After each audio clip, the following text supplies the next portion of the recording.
नमस्कार, आप देख रहे हैं न्यूज 24। मैं हूं रवि ठाकुर। बुलेटिन की शुरुआत इस वक्त की बड़ी खबर से। कश्मीर में अलकायदा के अंसार गजवाए हिंद के चीफ बनने के बाद जाकिर मूसा ने पहला ऑडियो मैसेज जारी किया है। इसमें मूसा ने न सिर्फ अपने अलकायदा के साथ जुड़ने की बात कही है, बल्कि दुजाना और आरिफ के भी अलकायदा के साथ होने की बात कबूली है। मूसा ने अपने ऑडियो मैसेज में कहा है कि दुजाना और आरिफ उसके साथी थे।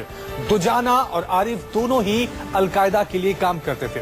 मूसा ने ऑडियो टेप में पाकिस्तानी आकाओं पर भी निशाना साधा है। कहा है कि दुजाना और आरिफ के अलकायदा के साथ जुड़ने के बाद पाकिस्तानी कमांडरों ने उनके लिए काफी मुश्किलें खड़ी की हैं। अब 1971 वाला पाकिस्तान नहीं है, ये अल्हम्दुलिल्लाह एटमी पाकिस्तान है। ये जिहादी चर्चे रखने वालों का पाकिस्तान है, जिन्होंने पहले रूस को शिकस्त दी, फिर अमेरिका को चमचा किया। ये वो पाकिस्तान है अल्लाह के फजल से जो आलम इस्लाम के इतिहाद को कायम करेगा।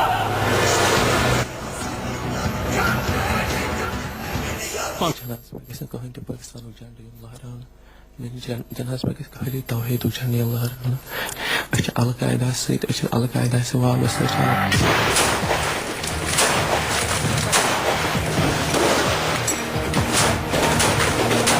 पुलवामा में एनकाउंटर में मारे गए आतंकी अबू दुजाना के इस नए ऑडियो ने साफ कर दिया है कि घाटी में आतंकियों का कैसे पाकिस्तान से मोह भंग हो रहा है।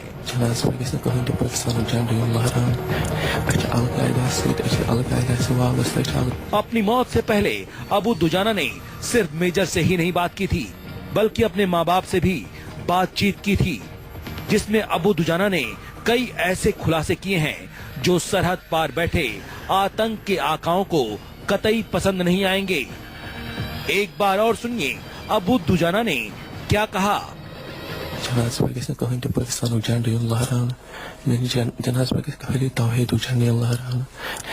अलकायदा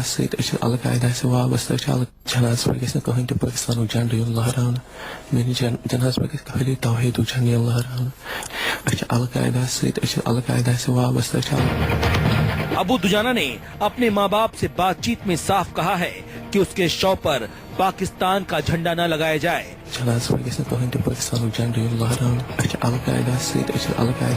साथ ही अबू दुजाना ने साफ कबूल किया है कि वो पाकिस्तान नहीं बल्कि अलकायदा के इशारे घाटी में आतंक फैला रहा है। इतना ही नहीं, अबू दुजाना ने ये भी साफ कर दिया है इन दहशतगर्दों का मकसद सिर्फ कश्मीर में इस्लामिक आतंकवाद को फैलाना है। कश्मीर की आजादी की आड़ में ये आतंकवादी संगठन सिर्फ और सिर्फ इस्लामिक टेररिज्म को बढ़ावा दे रहे हैं। इस ऑडियो में साफ तौर पे नजर आया है एक तो कि पाकिस्तान बहुत बड़े पैमाने पर हिंदुस्तान में दखल दे रहा है, क्योंकि अबू दुजाना ने साफ तौर पे कहा कि पाकिस्तान कई प्रकार की खेल खेल रहा है और उनको कहा जाता है कि जिहाद है। उसने कहा कि असलियत है कि ये जिहाद नहीं है, और उसका ये स्टेटमेंट बड़ा महत्वपूर्ण है क्योंकि अबू दुजाना जो है लॉन्गेस्ट सर्वाइवर था वैली में। अब सवाल ये है कि आखिर अबू दुजाना के अलकायदा प्रेम के मायने क्या हैं? इस सवाल का जवाब है कि अलकायदा को लेकर सरहद पार आतंक के आकाओं के बीच ठन गई है। पहली बार पाकिस्तानी और स्थानीय आतंकियों में पाकिस्तान के खिलाफ गुस्सा खुलकर देखने को मिल रहा है। दरअसल घाटी में सक्रिय आतंकियों का एक ग्रुप जाकिर मूसा की अगुवाई में शरिया इस्लामिक रूल लाना चाहता है, जबकि पाकिस्तान ने इन आतंकियों को ऐसा करने से मना कर दिया, तो ये आतंकी पाकिस्तान के खिलाफ जाकर अलकायदा से जुड़ गए। दुजाना और सेना के अफसर के बीच हुई बातचीत से कल अंदाजा हो गया था कि दुजाना पाकिस्तान से कितना हताश है, लेकिन आज के इस वीडियो ने साफ कर दिया कि दुजाना जाकिर मूसा और उनके साथी पाकिस्तान से खुद को इस हद तक अलग कर चुके हैं कि अपने जनाजे में पाकिस्तान का झंडा भी नहीं देखना चाहते। खटास किस कदर बढ़ गई है उसका अंदाजा सिर्फ इस बात से लगाया जा सकता है कि दुजाना के मारे जाने के बाद लश्कर ने उसे ना तो श्रद्धांजलि दी और ना ही कोई बयान जारी किया।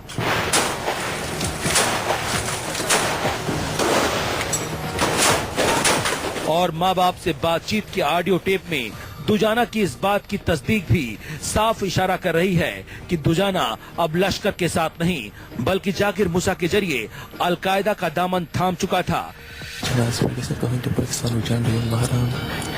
Al-Qaeda said Al-Qaeda सवाल हालांकि पुलिस इस थ्योरी को मानने को तैयार नहीं है। पुलिस का मानना है कि आतंकी सुरक्षा एजेंसियों को गुमराह करने के लिए इस तरह के बयान देते रहते हैं।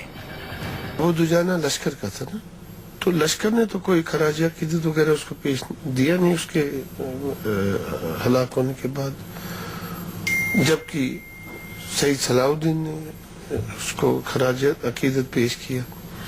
ये क्या मामला है? एक तरफ से उन्होंने कहा था ये आइडियोलॉजी यहाँ पे नहीं चलती है, ये इस तहरीक को बदनाम कराने के लिए किया जा रहा है, तो फिर वो क्यों खराज अकीदत दे रहे थे इसको? ये कुछ कंफ्यूजिंग मसला। पुलिस भले ही घाटी में अलकायदा की सक्रियता को मानने से इनकार कर रही है, लेकिन ये भी सच है कि कुछ समय पहले ही अलकायदा ने ऐलान किया था कि उन्होंने गजब हिंद नाम से नए आतंकी चैप्टर की शुरुआत की है, जिसकी अगुवाई घाटी में मूसा को सौंपी गई है।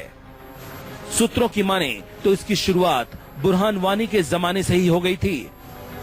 आतंकियों का एक गुट घाटी में इस्लामिक शरिया हुकूमत लाने की बात करने लगा था, लेकिन जब बुरहान के मारे जाने के बाद आतंकी जाकिर मूसा ने खुलकर बोलना शुरू कर दिया तो पाकिस्तान उस वक्त भी उसके खिलाफ हो गया था, जिसके बाद जाकिर मूसा और उसके साथियों को पाकिस्तान का खेल समझ में आ गया। यही वजह है कि जाकिर मूसा, दुजाना और दूसरे आतंकियों ने अल-कायदा का दामन थाम लिया। दुजाना की मुठभेड़ से ठीक पहले इन दो ऑडियो मैसेज के सामने आने से ये बात स्पष्ट हो गई कि जाकिर मूसा, दुजाना और उसके दूसरे साथियों ने खुद को पाकिस्तान से अलग कर दिया था और पाकिस्तान ही अब इन मिलिटेंटों की जान का सबसे बड़ा दुश्मन बन गया था। यही कारण है कि जाकिर मूसा, दुजाना और उसके दूसरे साथियों ने अपने लिए समर्थन के रूप में अलकायदा का चयन किया। कैमरामैन मुजफ्फर रशीद के साथ आसिफ साहब, श्रीनगर, न्यूज़ 24।